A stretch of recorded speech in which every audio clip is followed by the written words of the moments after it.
Court State versus nobody సినిమాతో సంచలనం సృష్టించిన రామ్ జగదీష్ వివాహం చేసుకున్నాడు. వైజాగ్లో జరిగిన ఈ పెళ్లి వేడుకల ఫోటోలు ప్రస్తుతం సోషల్ మీడియాలో వైరల్గా వ్యాపిస్తున్నాయి. Court State versus Nobody movie ఈ ఏడాది ఎన్ని సంచలనాలు సృష్టించిందో మనకు తెలుసు కదా. మొదట బాక్సాఫీస్ దగ్గర, ఆ తర్వాత నెట్ఫ్లిక్స్లోనూ దూసుకెళ్లింది. అలాంటి సినిమాను అందించిన రామ్ జగదీష్ పెళ్లి చేసుకున్నాడు. ఆదివారం రాత్రి అతని పెళ్లి వైజాగ్లో జరిగింది. హీరో నాని నిర్మాతగా ఉన్న కోర్ట్ మూవీ ఈ ఏడాది పెద్ద హిట్. ప్రియదర్శి, శివాజీ, రోషన్, శ్రీదేవిలాంటి వాళ్లు నటించిన ఈ సినిమా బాక్సాఫీస్ దగ్గర కోట్లు కొల్లగొట్టింది. ఈ సినిమాను రామ్ జగదీష్ తెరకెక్కించాడు. తాజాగా ఈ యంగ్ డైరెక్టర్ ఓ ఇంటివాడయ్యాడు.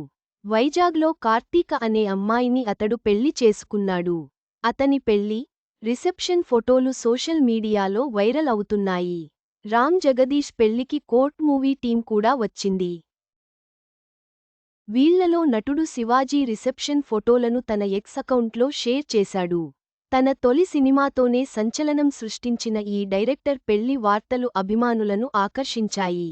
పోక్సో చట్టంలోని లోతుపాతులను ఆలోచనాత్మకంగా ఈ కోర్ట్ సినిమాలో చూపించారు. పోక్సో చట్టం గురించి తెలియని కోణాలను ఈ సినిమాలో టచ్ చేశాడు డైరెక్టర్ రామ్ జగదీష్. కులం, పగ ప్రతీకారాల కోసం పోక్సో లాంటి చట్టాలను కొందరు ఎలా దుర్వినియోగం చేస్తున్నారు.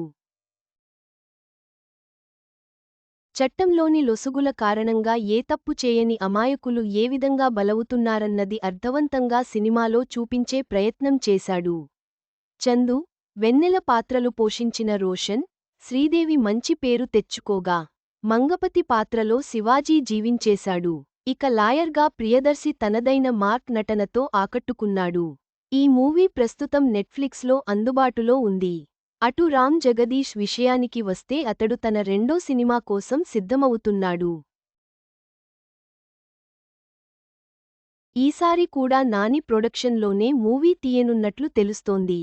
అయితే ఏకంగా దుల్కర్ సల్మాన్ లీడ్ రోల్లో అతడు సినిమా ప్లాన్ చేయబోతున్నాడన్న వార్తలు ఆసక్తి రేపుతున్నాయి. తన తొలి చిత్రంతోనే విజయం సాధించిన రామ్ జగదీష్ వ్యక్తిగత జీవితంలో కూడా కొత్త అధ్యాయాన్ని ప్రారంభించాడు. అతని భవిష్యత్ సినిమాల కోసం అభిమానులు ఎదురుచూస్తున్నారు.